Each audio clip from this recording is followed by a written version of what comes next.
Hello tout le monde, aujourd'hui je vous retrouve pour une nouvelle vidéo. Donc ça fait un petit bout de temps que j'ai pas filmé de vidéo sur ma chaîne YouTube pour plusieurs raisons, mais je vous en parlerai dans une autre vidéo. Pour le moment, ce n'est pas le sujet. Alors comme vous l'avez sûrement vu dans le titre, aujourd'hui je vous retrouve pour une vidéo encore sur le sujet d'au pair. Alors je vous explique pourquoi je fais cette vidéo, parce que j'ai déjà fait de nombreuses vidéos sur le sujet d'au pair. Vous allez me dire, mais oui mais tu nous as déjà parlé de la réunion d'information, tu nous as déjà parlé de tout ça, pourquoi tu veux faire une vidéo étape par étape? Alors tout simplement parce que je reçois de nombreux messages sur mon Instagram. D'ailleurs je vous invite à aller me suivre si vous ne me suivez pas encore sur Instagram, mais je reçois énormément de questions sur mais comment faut que je m'y prenne, est-ce que je contacte l'agence en premier, est-ce que je fais ci, est-ce que je fais ça? Parce que c'est vrai qu'au final je vous ai fait des vidéos assez complètes sur plein de choses, sur comment choisir son agence, sur comment faire ses démarches pour le visa, sur qu'est-ce que je vous ai fait encore, sur la réunion d'information, sur plein de choses comme ça, mais c'est vrai que je vous ai pas fait une vidéo explicative étape par étape de qu'est-ce qu'il faut faire pour devenir au pair aux États-Unis, sur ce qu'il faut faire pour devenir au pair aux États-Unis, pas. Du coup je me suis dit que ça pourrait être pas mal de vous faire une vidéo où je reprends vraiment tout de A à Z, les démarches qu'il faut faire de quand vous décidez de partir au pair à quand vous partez, qu'est-ce qu'il faut le faire, dans quel ordre, de quelle manière, etc., etc., etc. Donc je vais éviter de m'étaler et je vais d'abord vous rappeler toutes les conditions pour partir au pair. À savoir que les conditions sont les mêmes pour toutes les agences, donc je vais vite fait vous faire un petit récap de toutes les conditions pour partir jeune fille au pair aux États-Unis. Alors pour commencer, il faut avoir entre 18 et 26 ans, il faut avoir un casier judiciaire vierge, au moins 200 heures de garde d'enfants, avoir un bac ou équivalent, avoir le permis de conduire, être disponible 12 mois parce que pour partir au pair aux États-Unis, il faut être disponible 12 mois, le visa est pour 1 an, pas moins. Donc ça c'est pour les conditions qui sont donc valables pour toutes les agences, donc c'est vraiment partout pareil. À savoir que si vous êtes un garçon et que vous voulez partir jeune fille au pair, enfin du coup jeune homme au pair, il me semble qu'il y a un petit peu plus d'heures à avoir de garde d'enfants et il me semble qu'ils demandent dans certaines agences 1 an ou 2 ans de permis.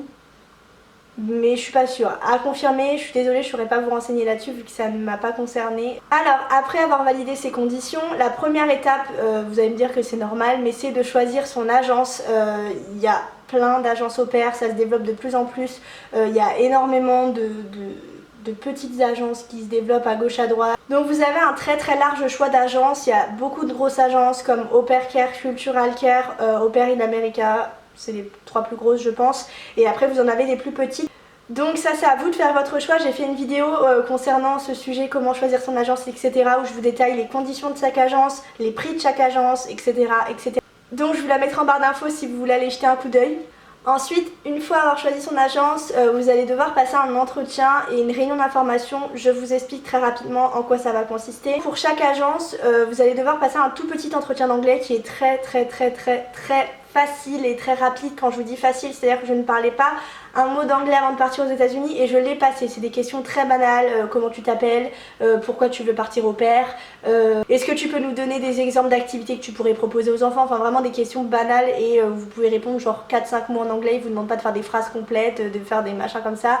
Les choses les plus importantes c'est de savoir que le numéro d'urgence c'est le 911, ils vont sûrement vous poser la question quel numéro t'appelles si le petit nanana s'est fait mal, j'en sais rien. Il faut savoir dire le 911 et après le reste c'est des questions assez banales sur votre vie et c'est vraiment pas sorcier. Donc en ce qui concerne les réunions d'information, à savoir que les réunions d'information ne vous engagent à rien. Il me semble que vous pouvez y participer sans forcément vous inscrire dans cette agence là par la suite.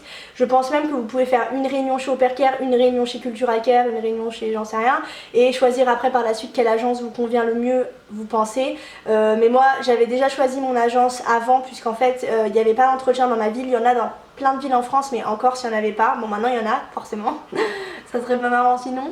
Du coup j'avais dû me déplacer à Marseille pour mon entretien alors que j'habite en Corse et du coup j'avais choisi mon agence avant et je m'étais bien organisée pour avoir mon entretien d'anglais le jour même pour pas avoir à faire 50 000 allers-retours en avion qui était à mes frais bien entendu, donc voilà.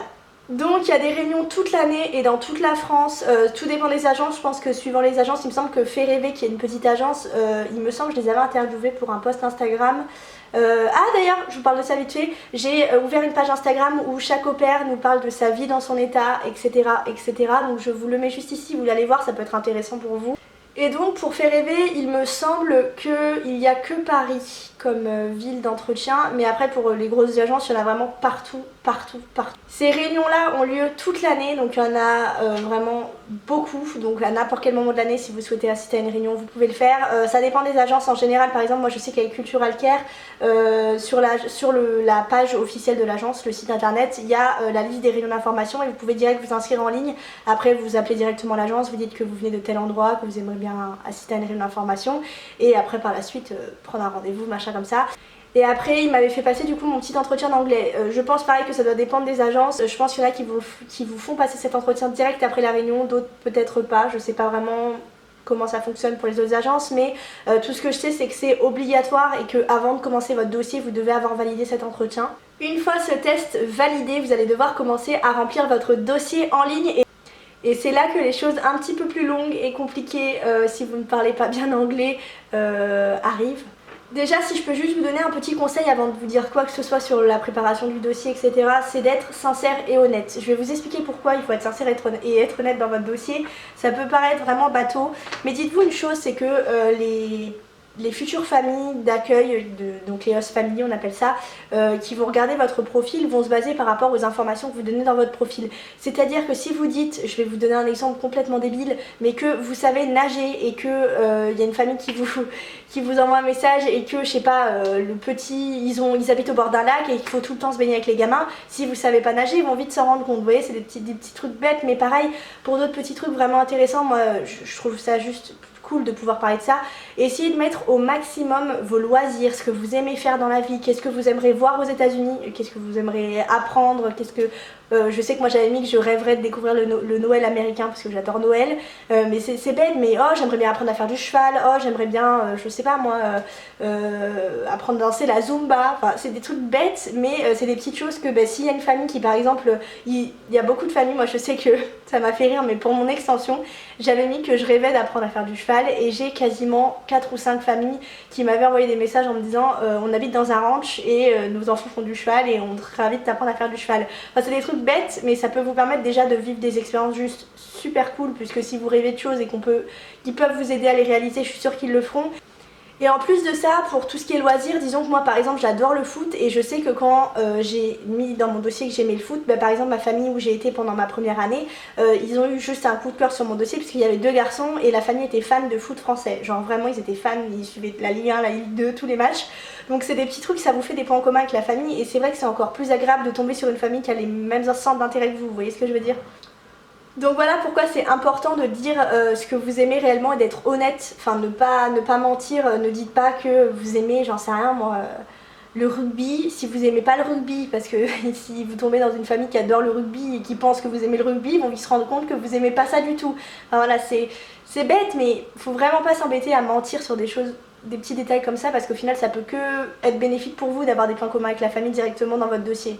Un autre petit conseil, essayez de faire un dossier propre, quitte à pas mettre 300 000 détails et des phrases hyper longues si vous parlez pas bien anglais. Essayez d'être carré dans ce que vous dites, parce que dites-vous une chose, c'est que c'est la première chose qu'ils vont voir sur vous.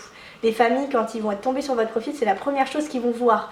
Donc c'est la première image qu'ils auront de vous, c'est tous ces trucs-là. Donc ils savent très bien que vous n'avez pas un anglais parfait, donc si vous faites quelques fautes, déjà souvent les agences vous les corrigent, donc ça c'est super cool. Moi je sais que Cultural Care m'avait appelé, m'avait envoyé un mail au moment de valider mon dossier en me disant oh regarde ici tu devrais formuler ça plutôt comme ça, et elle m'avait mis toutes les corrections de phrases ou de mots ou des machins comme ça, elle corrigeait des fautes d'orthographe un peu bêtes, tout ça. Les host family savent très bien que si vous partez à l'étranger c'est pour apprendre l'anglais, si vous parlez pas bien anglais ne vous stressez pas avec ça, vraiment c'est pas très grave si vous avez certaines fautes de syntaxe ou des machins comme ça, c'est pas grave. Du coup, à savoir, dans votre dossier, on va vous demander de fournir quelques petites choses. Premièrement, suivant les agences, vous allez avoir 2 à 3 familles de référence de garde d'enfants, donc vos 200 heures, hors famille. Donc ça, je le répète, c'est hors cercle familial. Donc même vos petits cousins et vos petites cousines, vous pouvez toujours l'ajouter en plus. Mais il faut quand même que vous ayez 3 ou 2, suivant les agences, références en dehors de votre cercle familial. Donc ça peut être des voisins, ça peut être des amis à vos parents, ça peut être du babysitting que vous avez fait, ça peut être un BAFA, ça peut être un stage dans des écoles. Enfin, juste, voilà, il y a rien de bien compliqué. Vous allez avoir un document à leur faire remplir. Alors il me semble que maintenant ils peuvent carrément le faire par mail, genre vous envoyez le document Word ou je sais pas trop ce que c'est, ils le remplissent par mail et ils vous le renvoient, vous l'envoyez à l'agence. À savoir que en général, moi je sais qu'à l'époque où je suis partie, on m'avait envoyé un formulaire, enfin 2 formulaires, un en anglais et un en français, et moi les familles chez qui j'avais gardé des enfants ne parlaient pas un mot d'anglais, donc je leur avais fait remplir directement celui en français, et j'avais rempli moi-même en recopiant leurs réponses en anglais l'autre partie, et j'avais envoyé les deux, je sais pas si c'est très clair, par mail pour qu'ils aient la vraie copie et celle que j'ai fait moi en anglais pour qu'elle soit mise en anglais sur le site. Je sais pas si c'est très clair, mais voilà. Pareil, n'essayez pas de tricher à remplir les papiers, les références, le papier de référence vous-même parce que ils vont vous demander de fournir un numéro de téléphone, une adresse mail et ils contactent toutes les références pour vérifier que vous ne mentez pas sur votre garde d'enfant. Ensuite, on va vous demander d'écrire une petite lettre à votre famille d'accueil, donc vous vous présentez tout simplement, bonjour, bah voilà, je m'appelle Tatatin, j'ai tel âge, je pars aux États-Unis car j'aimerais découvrir Tatatin, le métier d'au pair me plaît beaucoup, vous pouvez parler de vos expériences de garde d'enfants, de vos centres d'intérêt, pareil, enfin voilà, en général vous avez un petit guide, moi je sais qu'avec Cultura Care on avait un guide pour chaque section, on nous disait oh, tu peux parler de ça, tu peux parler de ça, tu peux parler de ça, donc c'est vachement, ça aide vachement. Ensuite on va vous demander d'illustrer un petit peu votre profil avec des photos. Ce que je peux vous conseiller, c'est vraiment bête à dire encore une fois, ne mettez pas de photos bourrées avec vos potes ou avec un verre d'alcool ou vous faites la fête ou des machins comme ça. Enfin essayez de mettre au maximum des photos. Rappelez-vous juste une chose déjà, c'est que vous partez pour garder des enfants avant toute chose. Donc essayez de mettre des photos avec les enfants que vous avez gardés, avec vos frères et sœurs, avec votre famille, vous en train de faire un truc que vous adorez, je sais pas, du surf, du cheval, du vélo, du foot, enfin essayez vraiment d'illustrer un maximum mais évitez de mettre des photos voilà, où vous avez de l'alcool, mais voilà, évitez vraiment les photos où vous êtes en soirée, complètement torché ou des trucs comme ça. Enfin, je sais que c'est déjà arrivé, j'en parlais avec l'agence Au Pair Care avec qui je travaille maintenant. Et c'est vrai que c'est des trucs qu'il faut vraiment éviter parce que bon, c'est la première image qu'ils voient de vous. Vous allez devoir aussi remplir un certificat médical, donc en gros vous allez aller chez votre médecin traitant, ça c'est à vos frais d'ailleurs, je tiens à vous le préciser. Vous allez devoir aller chez votre médecin traitant et il va vous remplir un certificat médical attestant que vous êtes en bonne santé, que vous êtes apte à partir aux États-Unis. À savoir que suivant les traitements, moi je sais que j'ai des copines qui sont diabétiques, j'ai une copine qui est spasmophilique mais qui gère très bien ses crises, qui a pu quand même partir, enfin voilà, faut juste justifier que vous êtes apte à gérer votre truc. Si vous avez, je sais pas, vous êtes anémique, vous avez un traitement de fer à suivre, c'est pas grave. Moi j'ai des grosses allergies, j'ai un gros traitement allergique à prendre, je sais que pareil pour ceux qui sont asthmatiques, les trucs comme ça, du moment où votre médecin certifie que vous savez vous occuper de ce traitement là, il n'y a aucun problème, vous pouvez partir quand même. On va vous demander du coup une copie de votre permis de conduire et de votre bac, enfin votre certificat, enfin votre diplôme, c'est niveau B2 donc je crois, si je me trompe pas, qu'un BEP ça passe aussi. Bien sûr du coup une copie de votre casier judiciaire vierge. Pareil en général les agents vous envoient un dossier qui vous explique comment vous faites les démarches, où c'est qu'il faut les faire, etc. etc. Il n'y a vraiment rien de bien compliqué.